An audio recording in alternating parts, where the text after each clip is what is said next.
The Berenstain Bears and the Prize Pumpkin by Stan and Jan Berenstain. It says, first prize, second prize, third prize, or none. At Thanksgiving time, more than a contest is won.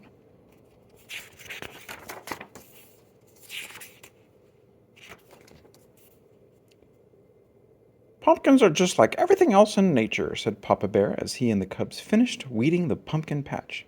No two of them are exactly alike. That's for sure, agreed Brother Bear. Look at that funny flat one and that lumpy one over there. Then there was the giant, which is what Papa had named one that just seemed to be getting bigger and bigger. Why is it that no two things are exactly alike? Asked Sister Bear.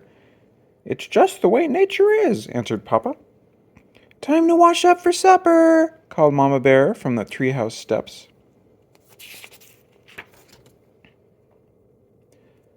What about Queenie McBear's twin brothers? Asked Sister. They certainly look a lot alike, said Papa, but I've noticed that Mrs. McBear can tell them apart quite easily. In you go, said Mama, shooing her family into the house.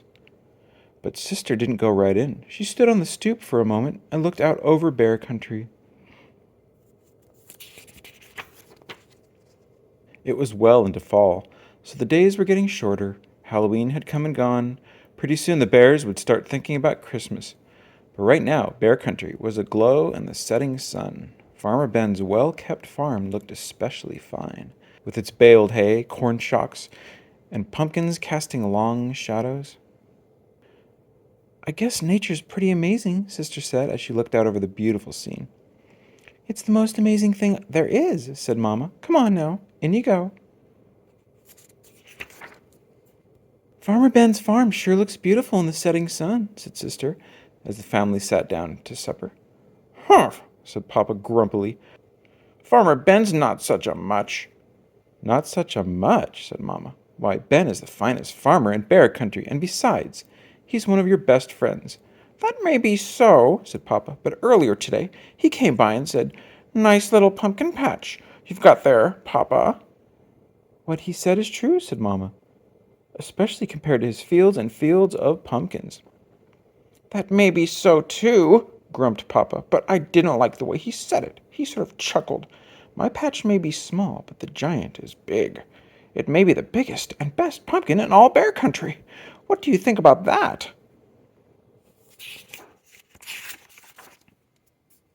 I think you're being oversensitive, said Mama. Come, let's clear the table so the cubs can do their homework. Brother and sister sighed as they spread their books out on the table. What's that all about? Asked Papa. Oh, I was just thinking, said Brother. With Halloween over and Christmas almost 2 months away, there's nothing to look forward to. That's right, added Sister. Nothing except lots of homework. Oh, is that so? Protested Mama Bear. It just so happens that there's something very important to look forward to. A very special holiday called Thanksgiving. That's when we give thanks for all the wonderful... Your mom is absolutely right, interrupted Papa. He pointed to a notice in the evening paper. It said, Don't forget this year's Thanksgiving festivals. Entry blanks for the big pumpkin contest available at City Hall. Thanksgiving's a very important holiday, especially this year, because we're going to enter the giant in the pumpkin contest and beat the pants off Farmer Ben. But Papa, he's a professional, said Brother. He's won the contest 10 years in a row. All the more reason to teach him a lesson. Come on, let's go out and check up on the next heavyweight pumpkin champion of bear country, he said. Now it was Mama's turn to sigh. Thanksgiving was about giving thanks, not beating the pants off Farmer Ben. Isn't it a beauty? Papa said after they admired the giant. Across the road, they could see a field of Ben's pumpkins. There were lots of fine ones, but none that measured up to the giant. There's homework to be done, called Mama Bear from the house. As they left, the cubs asked Papa, Aren't you coming in? Nope, he said. I'm going to stay out here a little while and watch the giant grow. And grow it did. It grew bigger, rounder, and oranger every day. When Papa and the cubs went to City Hall to get an entry blank for the contest, they saw the place where the winning pumpkin would go on display. We can't lose, said Papa. In their mind's eye, they could see their pumpkin in the place of honor. Mama tried to remind them what Thanksgiving was really about, but every time she did, Papa would interrupt. "You'll have to excuse me, my dear," he'd say. "It's time to water the giant." He not only watered it on a regular schedule and gave it special plant food, he also covered it with a blanket at night and tucked it in against the cold.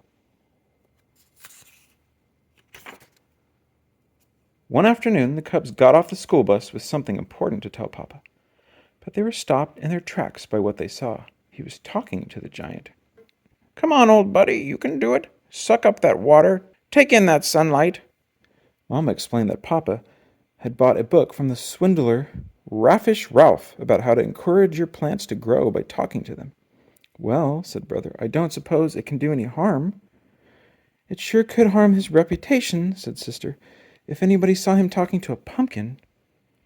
Papa," Brother said, "a cub at school told me he went on a class trip to Ben's farm and saw some pretty big pumpkins, especially one really big one that Ben calls the monster."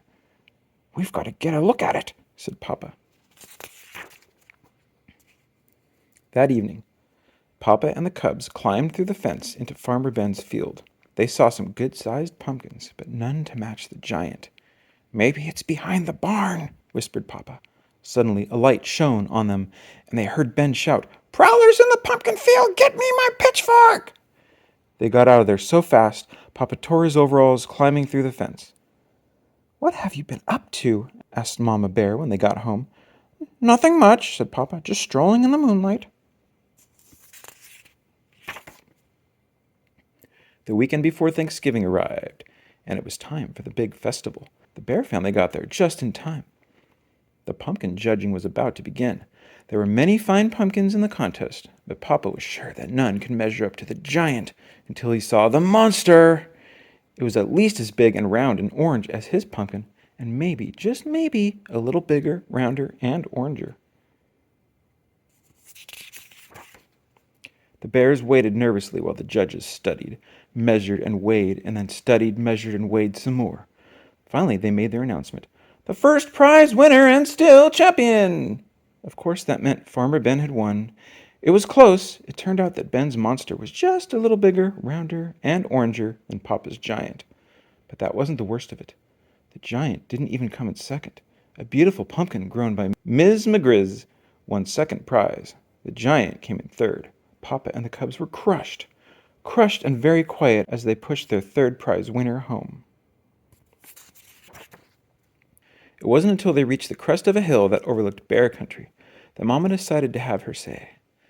"I know you're disappointed, but third prize is nothing to be ashamed of. Besides, Thanksgiving isn't about contests and prizes.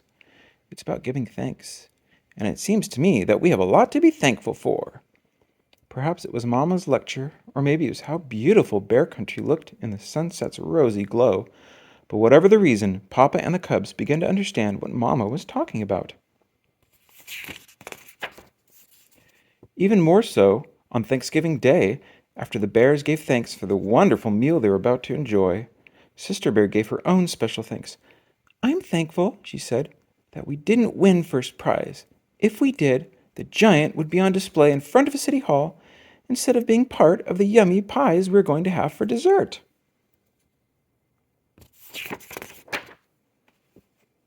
As the laughter faded and the bears thought about the blessings of family, home, friends, and neighbors, they knew deep in their hearts that there was no question about it. Indeed, they did have a great deal to be thankful for. The end.